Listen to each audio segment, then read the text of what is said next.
Hey everyone, and welcome. Today, we are pulling back the curtain on a truly magical world. We're talking about Erin Morgenstern's incredible novel, The Night Circus, a book that's all about black and white stripes, impossible enchantments, and a love story that defies fate itself. I mean, just listen to that. It all starts with this incredible hook, right? A circus that just appears out of nowhere, and it only comes alive after dark. This single line really just captures the entire vibe of the book. It's mysterious, it's magical, and it's something you absolutely have to see for yourself. So you know what? Let's take that invitation. Our journey begins the moment Le Cirque des Rêves, the Circus of Dreams, shows up unannounced. Okay, before we rush inside the tents, let's get our bearings. What kind of story are we really stepping into? Well, it's not just one thing. It's this beautiful mix of wonder and magic, a really deep, slow-burn romance, and a central mystery that kind of hangs over everything, keeping you hooked. But let's be real, there are a lot of fantasy stories out there. What makes this one so special? To figure that out, we've got to go inside the dream tents and see what makes this book such a unique experience. It really feels like the book's magic comes from these four things. First, the atmosphere is just wow. It feels like you're in a dream. Then, there's the way the story is told, which is super unique and adds to that dreamlike feeling. You've got these incredible characters, and honestly, the circus itself is so vivid, it basically becomes its own character.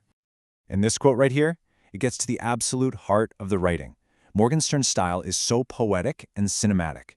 She doesn't just say, hey, there's a garden made of ice. No, she makes you feel the cold on your skin. You can practically see these impossible flowers made of frost.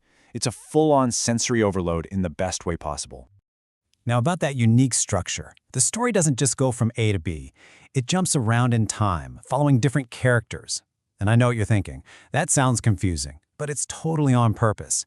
It's designed to make you feel like you're actually wandering through the circus, discovering new things around every corner, and piecing the bigger story together, bit by bit.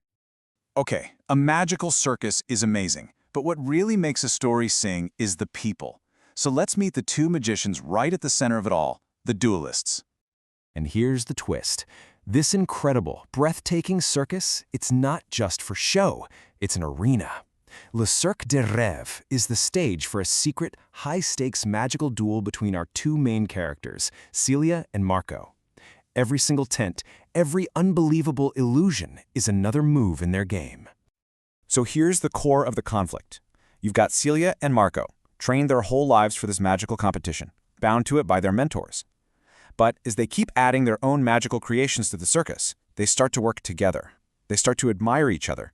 And, yeah, they fall in love. And their love becomes this huge act of rebellion against the game that's supposed to control their entire lives.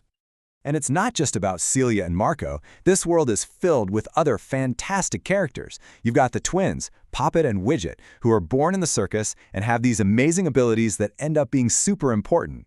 And then there's Herr Thiessen, the clockmaker. He's one of the circus's biggest fans, a rêveur, and he kind of represents all of us, the audience, who have fallen in love with this place. Now, as incredible as this book is, it might not be for every single reader. So let's take a really honest, balanced look at the whole experience so you can decide if this journey is right for you.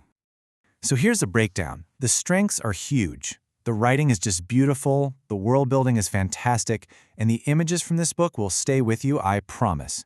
But what's interesting is that some of its biggest strengths could be seen as weaknesses, depending on what you like. Because the book focuses so much on atmosphere, the plot moves pretty slowly. And with such a big cast of characters, some of the side players don't get a ton of screen time. And yeah, that non-linear timeline could trip some people up. And if you look under all the magical glitz and glamour, this book is asking some really big questions. You know, what are the sacrifices you have to make for your art? Where's the line between what's real and what's just an illusion? It really gets you thinking about destiny and free will as you watch Celia and Marco fight against the roles they were born into. And love, in this story, is this incredibly powerful force that can create wonders, but it also has the power to destroy everything. So after all that, we get to the bottom line. Should you buy a ticket to the Night Circus? Let's get to the final verdict. Okay, this book is definitely for a certain kind of reader. If you care more about the mood and the atmosphere than a super fast-paced plot, this is for you. If you're a fan of magical realism, you'll love it. If you appreciate a romance that takes its time to build, you will be totally captivated. And hey, if you loved other books like The Starless Sea, which is also by Morgenstern, or Jonathan Strange and Mr. Norrell, then this is an absolute must-read. At the end of the day, The Night Circus isn't a book you just tear through. It's an experience. It's something you have to savor. It's for anyone who loves to just get completely lost in a world, to wander through beautiful writing, and to feel like you've literally stepped into a dream. And the final rating totally reflects that quality.